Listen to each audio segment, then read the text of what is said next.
আসসালামু আলাইকুম চাকরি প্রত্যাশী ভাই বোন বন্ধুগণ, সকলে কেমন আছেন? আশা করি বেশ কয়েকটা নিয়োগের আজকে আমরা দেখতে যাচ্ছি কিভাবে নির্বাচন কমিশন অফিসের যে নিয়োগ আছে সেই নিয়োগে কিভাবে আবেদন করতে হয়। তো এখানে যতগুলো নিয়োগ আছে সবগুলোর আবেদন প্রসেস বা অ্যাপ্লাইং প্রসেস কিন্তু সেম টু সেম। তো আজকে আমি একটা পোস্টে অ্যাপ্লাই করে আপনাদের দেখিয়ে দেব কিভাবে পেমেন্ট সহ ফুল অ্যাপ্লিকেশন করতে পারেন। তো কথা না বাড়িয়ে চলুন শুরু করা যাক।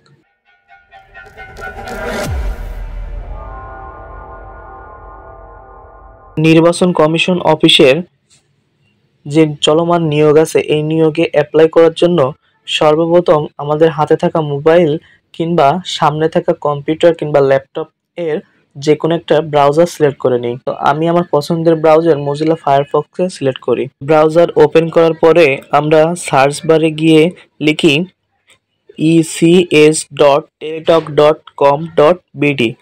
লেখার পরে জাস্ট আমরা ইন্টার প্রেস করি, আর মোবাইল থেকে করলে গো প্রেস করি। এরপরে আমরা প্রথমে যে নিয়োগ আছে সেখানে ক্লিক করার পরে নিচে দেখতে পাচ্ছি অ্যাপ্লিকেশন ফর্ম আছে। তো অ্যাপ্লিকেশন ফর্মে ক্লিক করার পরে আপনি যেই পদে আবেদন করবেন সেই পদের বামে টিক চিহ্ন দিয়ে নেক্সটে ক্লিক করবেন। এরপরে আপনি প্রিমিয়াম মেম্বার এখানে নো দিতে পারেন। এবার আমরা অ্যাপ্লিক্যান্টস নেম অর্থাৎ আপনি আপনার নামে যেটা আছে ইংলিশে সম্পূর্ণ দিয়ে দিবেন। তার নিচে আছে আবেদনকারীর নাম বাংলায়, এটা আমি একটু পরে দিব। এবার আছে father's name and mother's name, দুইটাই আমরা ইংলিশে সম্পূর্ণ দিয়ে দিব। একটা জিনিস মনে রাখবেন, আপনার সার্টিফিকেট অনুযায়ী যেন সবগুলো নাম হয়। এরপরে কিবোর্ড বাংলায় পরিবর্তন করে আমরা আমাদের নাম, আমাদের পিতার নাম এবং মাতার নাম বাংলায় বসিয়ে দিব। অবশ্যই এনআইডি কার্ডের অনুযায়ী দিবেন, এনআইডি কার্ডে যেহেতু বাংলা আছে সেই অনুযায়ী দিবেন। এরপরে আমরা নিচেই দেখতে পাচ্ছি ডেট অফ বার্থ অর্থাৎ জন্ম তারিখ। তো জন্ম তারিখ আপনারা মাস, বছর এবং দিনটারে সিলেক্ট করে দিবেন, যার যেটা সেইটা দিয়ে দিবেন। তার নিচে আছে দেখেন ন্যাশনালিটি, ন্যাশনালিটি অবশ্যই বাংলাদেশ থাকবে ওখানে সিলেক্ট, অন্য কিছু না করলেও চলবে। এরপরে আছে রিলিজন অর্থাৎ ধর্ম, আপনি যদি মুসলমান হন তাহলে ইসলাম দিবেন, আর অন্যান্য ধর্ম হলে সেটা সিলেক্ট করে দিবেন। এরপর আছে ন্যাশনাল আইডি কার্ডের নাম্বার। তো ন্যাশনাল আইডি কার্ডের নাম্বার ইয়েস করে দিয়ে আপনি সিলেক্ট করে দেবেন। আপনার যদি জন্ম সনদ, পাসপোর্ট এইগুলোও থাকে তাহলে ইয়েস করে দিয়ে আপনি সেই নাম্বারগুলো দিতে পারেন। এরপরে আছে ম্যারিটাল স্ট্যাটাস, এটা ম্যারিড, যদি আপনি বিবাহিত হন ম্যারিড দিবেন, আর ম্যারিড দিলে অবশ্যই আপনার জীবন সঙ্গিনীর নাম এখানে ইংলিশে লিখতে হবে। নিচে আছে mobile number and confirm mobile number, তো একই মোবাইল নাম্বার দুই জায়গায় দিবেন। এরপরে আছে ইমেইল, ইমেলটার সুন্দর মতো দিয়ে দিবেন। তার নিচে আছে কোটা, আপনার যদি কোনো কোটা থাকে আপনি সিলেক্ট করে দিবেন, নতুবা নান করে দিবেন। এরপর আছে কেয়ার অফ, আপনার অভিভাবক, সেখানে অবশ্যই পিতার নামে সিলেক্ট করে দিবেন।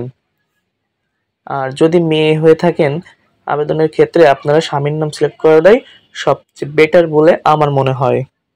এরপরে আছে ভিলেজ অর্থাৎ গ্রাম, আপনার যে গ্রাম আপনি গ্রামের নামটা ইংলিশে লিখে দিবেন। তার নিচে আছে ডিস্ট্রিক্ট অর্থাৎ জেলা, তার নিচে আছে উপজেলা, post office and post code. তো পোস্ট অফিস লেখার পরে আপনাদের একটা পোস্ট অফিসের ঠিকানা বা পোস্ট কোড আছে যেটা আপনারা এনআইডির পেছনে পেয়ে যাবেন। তো একইভাবে যদি আপনাদের পার্মানেন্ট অ্যাড্রেস সেম হয় তাহলে টিক চিহ্নে ক্লিক করে দিবেন।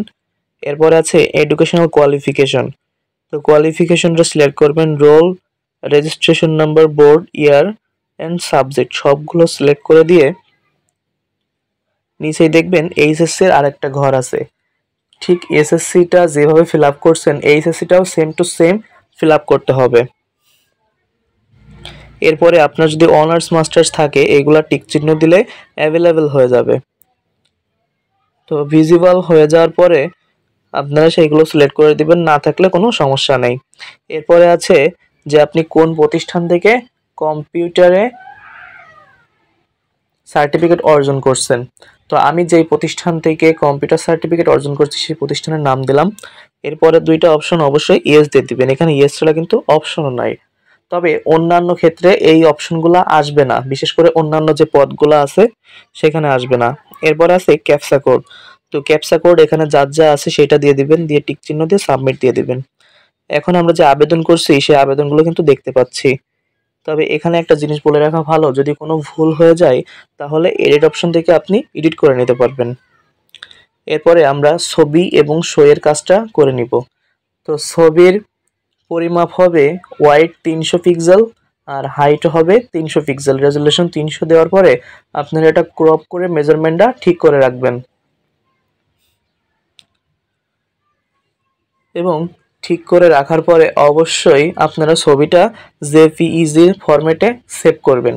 তো আপনাদের যদি ফটোশপ না থাকে কোনো ব্যাপার না, আপনারা ফটোশপের যে কোনো ভার্সন দিয়েও করতে পারবেন, আর না থাকলেও কোনো ব্যাপার না, আপনি গুগল থেকে যে কোনো একটা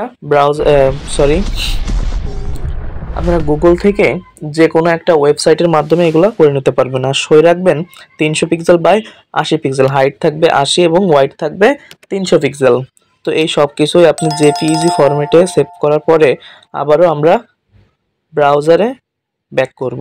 ব্রাউজারে ব্যাক করার পরে আপলোড ফটোর ডানে দেখতে পাচ্ছি ব্রাউজ আছে, ওখান থেকে ছবি সিলেক্ট করি এবং সিগনেচারের ডানে যে ব্রাউজ আছে ওখান থেকে সিগনেচারটা সিলেক্ট করি।